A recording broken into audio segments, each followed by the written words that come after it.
और वहीं राजस्थान के अलवर जिले के बानसूर कस्बे में डीएपी खाद लेने के मामले को लेकर किसान भिड़ गए और किसानों में जमकर धक्का मुक्की हो गई, जिससे कई किसान चोटिल भी हो गए। और किसी भी प्रकार के अप्रिय हालत को रोकने के लिए पुलिस की मौजूदगी में खाद वितरित किया गया है।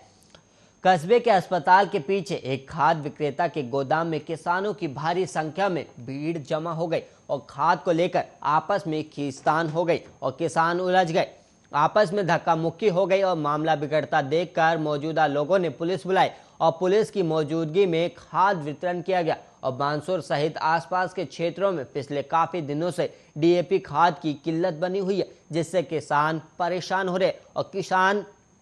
डीएपी खाद के लिए दर दर भटक रहे हैं, लेकिन उन्हें डीएपी खाद उचित मूल्य पर उपलब्ध नहीं हो रहा है। और वहीं बानसूर में कई खाद बीज विक्रेता व्यापारी मनमाने दामों पर खाद बेच रहे हैं, जिससे गरीब किसान को मार पड़ रही है। और वहीं बानसूर उपखंड प्रशासन भी इस ओर कोई ध्यान नहीं दे रहा है। और वहीं बानसूर के अलवर रोड स्थित एक खाद बीज की दुकान पर करीब 150 किसानों की डीएपी खाद लेने के लिए लंबी कतारें लग गई है।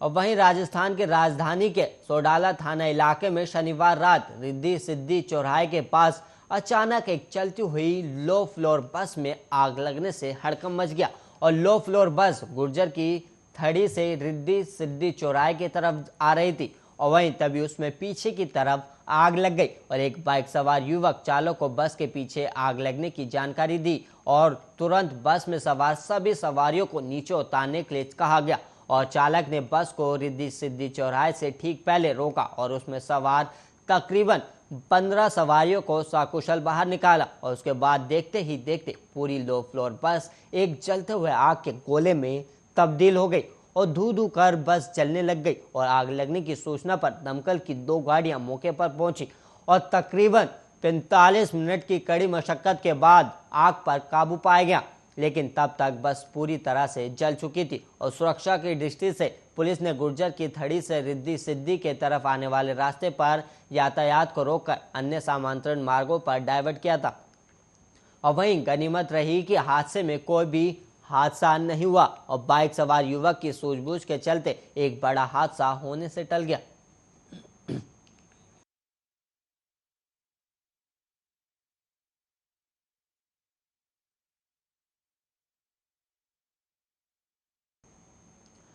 और वहीं बीजेपी प्रदेश अध्यक्ष डॉक्टर सतीश पूनिया का जन्मदिन उनके समर्थक शक्ति प्रदर्शन के रूप में मनाएंगे। और इसकी शुरुआत जन्मदिन के एक दिन पहले वाल्मीकि समाज के साथ समरसता भोज के जरिए हो गई। और सतीश पूनिया ने वाल्मीकि बस्ती में उनके साथ भोजन किया और अपने जन्मदिन पर वो अलसुबह मोती डूंगरी गणेश मंदिर पहुंचे और इसके बाद वो आमेर शिला माता मंदिर, श्री गोविंद देव जी मंदिर, तारकेश्वर मंदिर और फिर अमरापुर धाम पहुंच दर्शन लाभ ले रहे। वहीं तय कार्यक्रम के अनुसार सतीश पूनिया अपने निवास स्थित जन संवाद केंद्र में आमजन से मुलाकात भी करेंगे और यहीं अपने प्रशंसकों और बीजेपी कार्यकर्ताओं से भी मिलेंगे। और बीजेपी प्रदेश अध्यक्ष सतीश पूनिया के जन्मदिवस के मौके पर भीड़ जुटने और जुटाने का पूरा इंतजाम है। और पूनिया के निवास स्थान के बाहर एक विशाल पंडाल और मंच सजाया गया और यहीं से बीजेपी के प्रदेश अध्यक्ष के जन्मदिन से जुड़ा कार्यक्रम होगा। और वहीं बताया जा रहा है कि जयपुर के अलावा प्रदेश के अलग अलग जिलों से बीजेपी नेता और कार्यकर्ता इसमें जुड़ेंगे और इसी भीड़ के जरिए पूनिया का शक्ति प्रदर्शन होगा।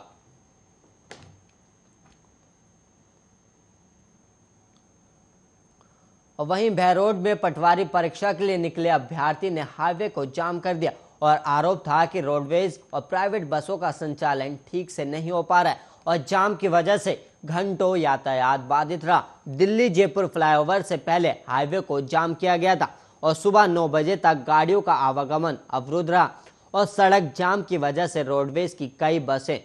सैकड़ों ट्रकों और निजी वाहनों की लंबी कतार देखने को मिली और सैकड़ों की तादाद में अभ्यर्थी ने विरोध प्रदर्शन किया। और स्थिति की गंभीरता को देखते हुए पुलिस ने परिवहन विभाग से तुरंत इन छात्रों के लिए बसों के प्रबंध की अपील की और प्रदेश में 23 अक्टूबर और 24 अक्टूबर को पटवारी परीक्षा का आयोजन किया गया था। और वहीं आपको बता दें कि अवस्थाओं को लेकर अभ्यर्थी मुखर है और कल भी बहरोड के मुख्य चौराहे पर ऐसा ही मंजर था और आरोप था कि सरकार की फ्री सर्विस को बस संचालकों ने पेड सर्विस में बदल दिया और तब भी पुलिस ने बीच बचाव किया था और मौके पर पहुंचकर बसों का इंतजाम कराया था और जयपुर जाने वाले मार्ग पर लंबा जाम लग गया था। और पटवारी की परीक्षा देने जा रहे लोगों ने बताया था कि वो शाम से बस के इंतजार में खड़े थे और स्टॉप पर पहुंचे प्राइवेट बस चालकों ने पैसेंजर को बगैर किराए के बस में नहीं बैठने दिया और नाराज कैंडिडेट्स ने बताया था कि उन्हें जयपुर जाने के लिए बसें समय पर नहीं मिल रही थी और परीक्षा होने के कारण परीक्षार्थी परेशान थे, जिसके बाद उन्होंने सर्विस लाइन पर जाम लगा दिया और मौके पर पहुंची पुलिस ने आरटीओ को मौके पर बुलवाकर 5 बसों का इंतजाम करवाया था।